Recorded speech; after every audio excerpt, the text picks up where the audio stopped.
दोस्तों नमस्कार। बिहनिया संझा से मैं कौशल तिवारी। हरिद्वार धर्म संसद में मुसलमानों के खिलाफ भड़काऊ बयानबाजी, कत्लेआम मचाने, मार काट डालने, शस्त्र उठाने और कॉपी किताब छोड़कर सेना बनाने के मामले में सुप्रीम कोर्ट में सुनवाई शुरू हो गई है। हरिद्वार धर्म संसद के बाद छत्तीसगढ़ में भी धर्म संसद का आयोजन रायपुर में हुआ था, जिसमें महात्मा गांधी के खिलाफ अपमानजनक टिप्पणी अपशब्द कहने के कारण अभिजीत सरार उर्फ काली चरण गिरफ्तार हैं, जेल में बंद हैं। लेकिन हरिद्वार के मामले में वहां की पुलिस बहुत ही धीमे गति से काम कर रही है, इसलिए मामला सुप्रीम कोर्ट में चला गया है, जहां सुप्रीम कोर्ट ने इस मामले में सुनवाई का फैसला कर लिया है। तब सवाल ये है कि धर्म संसद क्या सिर्फ गोरख धंधा है, दूसरे धर्म के लोगों के खिलाफ विषवमन का एक माध्यम रह गया है, या फिर हम यह कहें कि एक विशेष वर्ग के साधु संत राजनीति के चक्कर में फंसकर इस तरह का खेल देश में कर रहे हैं ताकि वोटों का ध्रुवीकरण हो जाए। सवाल बहुत से हैं, लेकिन हरिद्वार में जो कुछ हुआ उसे लेकर पूरे विश्व में मोदी सत्ता की आलोचना होने लगी है। हमारे दुश्मन देश के लोग तो खुलेआम यह कहने लगे हैं कि भारत में न केवल मुसलमान बल्कि दूसरे वर्ग के अल्पसंख्यकों को भी ढूंढ ढूंढ कर निशाना बनाया जा रहा है। क्या यह भारत जैसे देश के लिए उचित है? लोकतांत्रिक देश है भारत, जहां सभी धर्मों के प्रति समान रूप से भाव रखा जाता है, सबका सम्मान किया जाता है। लेकिन 2014 के बाद परिस्थितियां बदली हैं। स्वयं को श्रेष्ठ बनाने की होड़ में दूसरे धर्मों के अपमान का जो मोटी लकीर खींचना शुरू किया है, वह राजनीतिक फायदे के लिए अधिक हुआ है।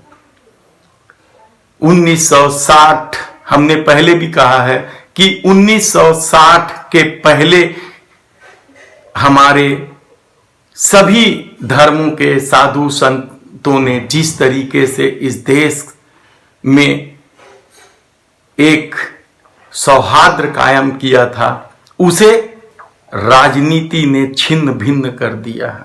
खासकर वो राजनीति ने जो एक संस्था अपने हित के लिए साधु संतों की एक संस्था बना के राजनीतिक इस्तेमाल कर रही है।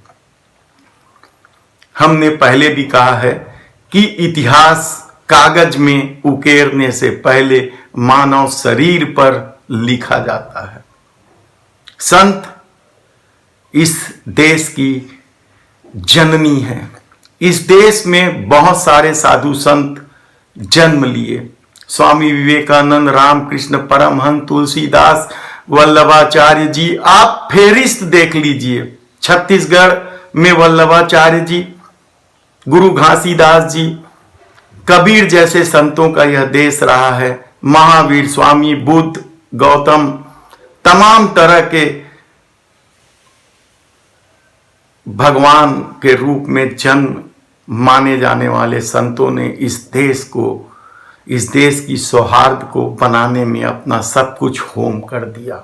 लेकिन 60 के दशक के बाद एक अपने को सांस्कृतिक संगठन बनाने वाली संस्था ने जिस तरीके से साधु संतों का इस्तेमाल करना शुरू किया, उसके बाद इस देश की स्थिति भयावह होते चले गई और आज दुनिया में क्या छवि है, किसी से छिपा नहीं है। दुनिया भर की एजेंसियां भारत में सहिष्णुता पर सवाल उठाने लगे हैं। बजरंग दल, विश्व हिंदू परिषद, राष्ट्रीय स्वयंसेवक संघ की भूमिका पर सवाल उठाने लगे हैं, लेकिन सत्ता खामोश है। वह अपने फायदे के हिसाब से ही कार्रवाई करती है। ऐसे में सवाल ये है कि क्या हरिद्वार में जो कुछ हुआ वह क्षम्य है? क्या खुलेआम किसी मुसलमान धर्म के लोगों को कत्लेआम करने का आह्वान किया जा सकता है और सत्ता खामोश रहे, कोई कार्रवाई नहीं करे, जांच के नाम पर अड़ंगेबाजी करता रहे? यह घोर निंदनीय तो है ही, इस देश की छवि पर बट्ठा लगाने वाला भी है। आप किसी भी संत का नाम ले लीजिए 60 के दशक के, उन्होंने यही कहा है धर्मों के बारे में कि सब धर्म अपनी जगह ठीक है। उन्होंने अपने धर्म की श्रेष्ठता की परिभाषाएं या मोटी लकीर कभी नहीं खींची, लेकिन हाल के दिनों में राजनीतिक इस्तेमाल को लेकर जिस तरीके से साधु संत सामने आए और दूसरे धर्म के लोगों पर प्रहार करना शुरू किया, उसकी वजह से देश में एकता, अखंडता और लोकतांत्रिक स्थिति खतरे में पड़ गई है। लेकिन सत्ता अपने अनुरूप देखती है। उत्तर प्रदेश जैसे सबसे बड़े सूबे में जब चुनाव हो तो इस तरह का खेल राजनीति के अनुकूल दिखाई देने लगता है। इस तरह के खेल में धर्मों की एंट्री हो जाती है।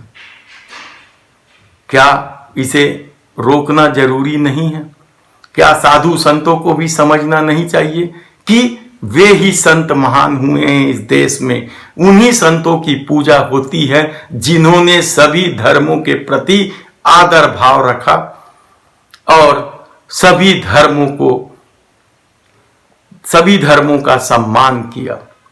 आप किसी भी महान महापुरुष साधु संतों का नाम ले लीजिए, और यदि सनातन आध्यात्मिकता को आपको समझना है तो मैं एक बार फिर कहूंगा कि आप रामकृष्ण परमहंस जी को जरूर पूछिए। धर्म संसद क्या होता है, यह सोचते ही हमें स्वामी विवेकानंद जी याद आ जाते हैं। कल ही हम स्वामी विवेकानंद जी की जयंती मनाने जा रहे हैं। उन्होंने धर्मों के बारे में क्या कहा है, इस देश में सभी धर्मों के लोगों को लेकर उन्होंने शिकागो में क्या कुछ नहीं कहा गया है, लेकिन वर्तमान राजनीति को वह सूट नहीं करती है, वह उनके अनुकूल नहीं है। इसलिए वह उन बातों की बजाय वे बातें करते हैं जो नफरत पैदा करे, उनकी राजनीति को साथे।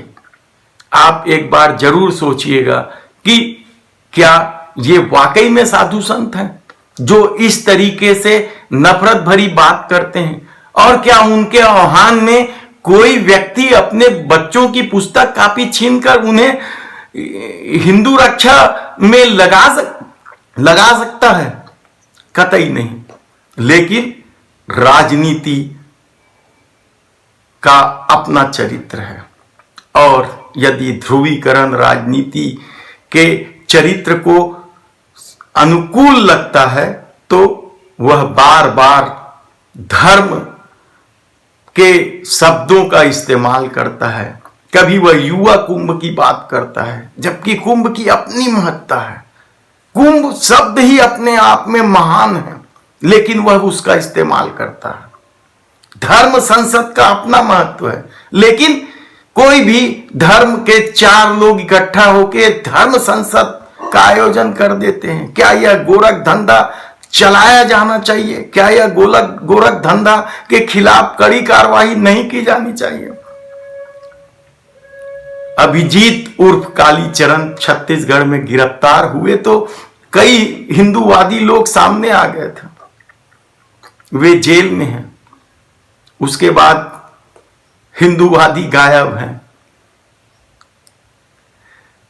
कालीचरण की गिरफ्तारी के बाद वे संत जो हरिद्वार में मुसलमानों के खिलाफ विश्वमन किए थे, उन्होंने भूपेश सरकार को धमकी तक दे डाली थी, लेकिन उनका भी पता नहीं है, क्योंकि झूठ हमेशा चोरों की तरह आता है और चला जाता है। इस बात का आप जरूर ध्यान रखिए। धन्यवाद।